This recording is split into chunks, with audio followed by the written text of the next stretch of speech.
I want to bring you something we've been working on today as we looked over everything that's been happening across our country over this past weekend. Sometimes there's so many different images, it can be hard to understand what's really happening. So I want to go into the fundamentals of this moment, and I hope you stay with me. So we're going to try to do a few things here, from looking at the latest on the ground to looking at the seeds of these issues in history in this report.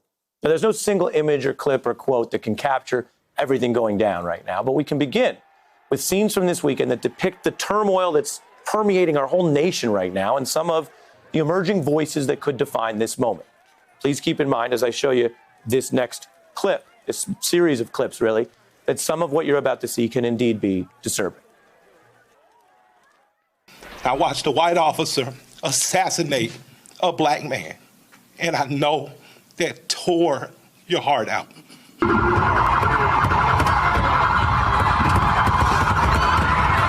Charge the cops. Charge all the cops.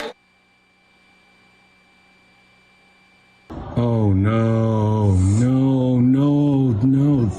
I share the outrage, and I stand with the protesters. Charge them in every city across America where our people are being murdered. We see several officers go up to the car and start breaking the glass. Now is the time to plot, plan, strategize, organize, and mobilize. Mobilize. We want you to know as we report the facts here, altogether, we've seen that mobilization, protests in at least 140 cities, continuing right now tonight as the president prepares to speak. Now, many of these are primarily peaceful in nature. Some turned to looting and violence. Authorities have made over 4,000 arrests to date, and this is not over. Officials also counting several people who've died in these protests. Now, in a movement confronting police misconduct, also these allegations of misconduct in the protests themselves. The video that has circulated of officers escalating and initiating contact. This footage of NYPD appearing to make a decision to drive into a crowd of civilians. That's now under investigation. So as this all piles up, many are asking right now, how did we get here?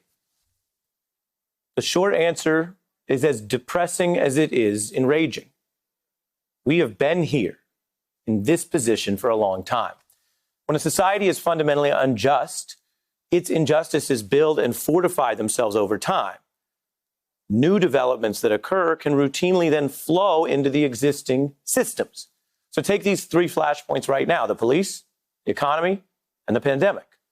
Well, the first two operate on years of inequality. The third, this coronavirus, of course, arrived as a new phenomenon, but it swiftly ground its way through old inequalities: American housing, healthcare, and economics, all unequal.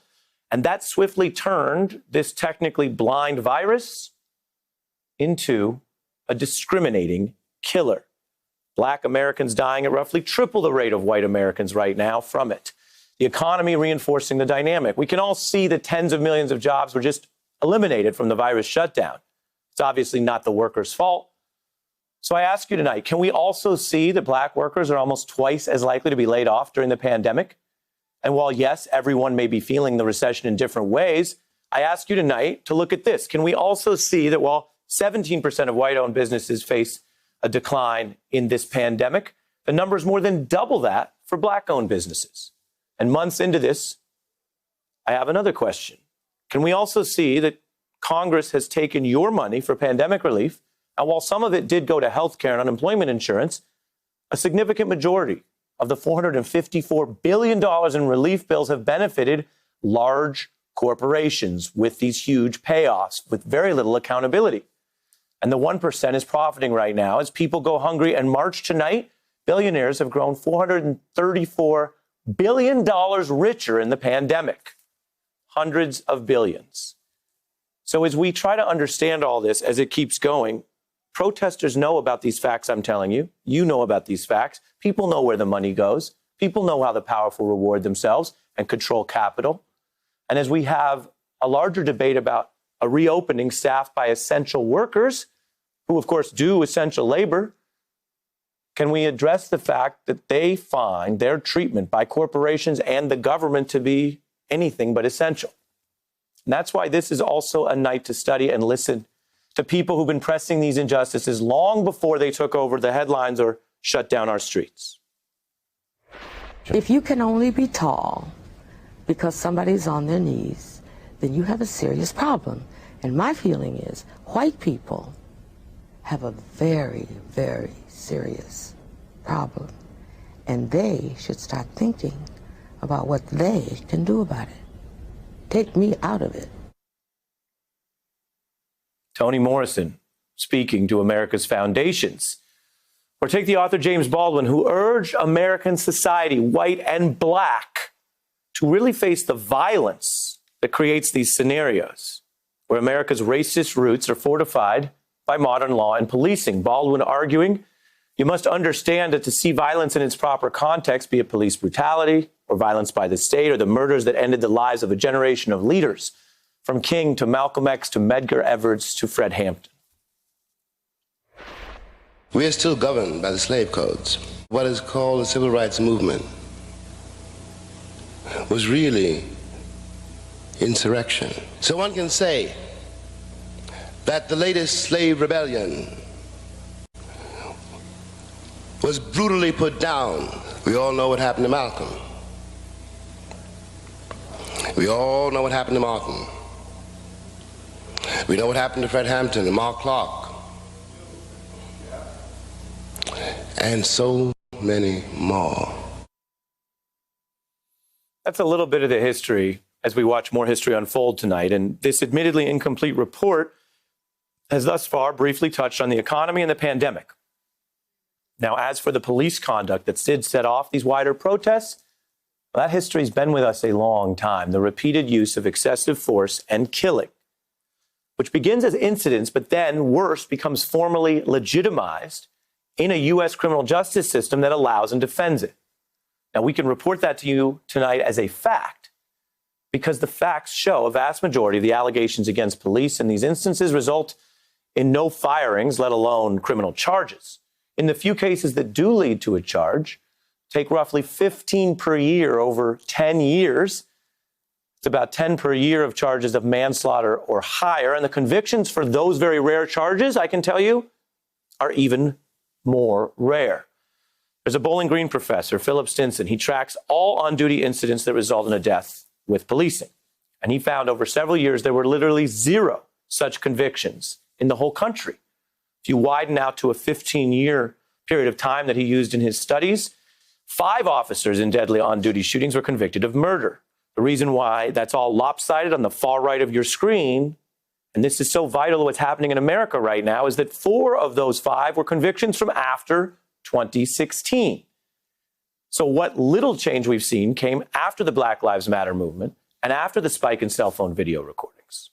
Another way to say it, the killing continues. It was rarely ever caught or punished. And the handful of changes I just showed you, they have come at the margins when there is a combination of an extremely incriminating video and public pressure and often, yes, people in the streets.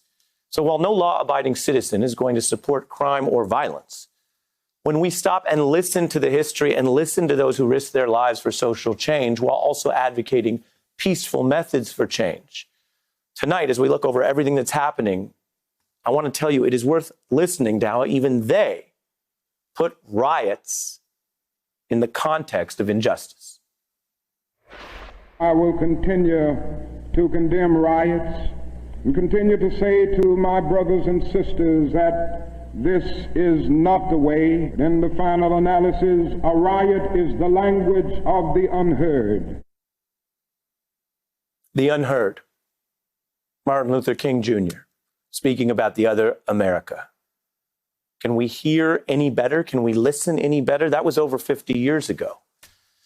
It is a problem that so many of these observations ring so true, so insightfully, and resonate so deeply so many years later. With that brief bit of historical context, we are joined by a scholar, a thinker, an author, Michael Eric Dyson, professor at Georgetown University. Your thoughts, sir?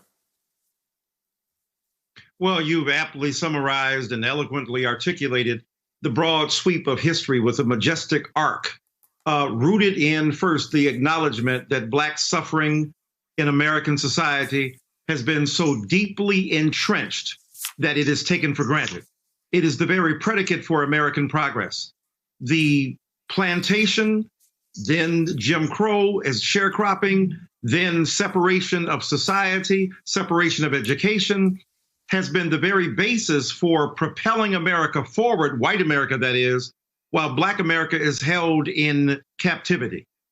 And so the deeply resistive strains of Blackness in this culture that put forth arguments, ideas, and bodies to oppose the vicious and hurtful intensity of white supremacy are seen as exceptions to and not continuations of American democracy.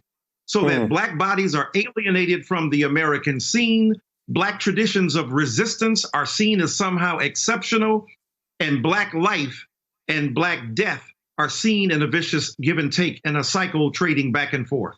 So what we have to do is to acknowledge that this country in which we live has to examine as closely as possible the very roots of its democracy that are intertwined with its own captivity of Black people. But the salvation of America cannot come without the salvation of Black people. What James Baldwin, what Lorraine Hansberry, what Toni Morrison, what Martin Luther King Jr., what Septima Clark understood is that e pluribus unum is more than a credo. It means literally out of many, one. And if you have segregated some, if you have isolated others, you cannot have the full health of American society. Look at the pandemic of COVID-19 and look at the pandemic of COVID-16-19.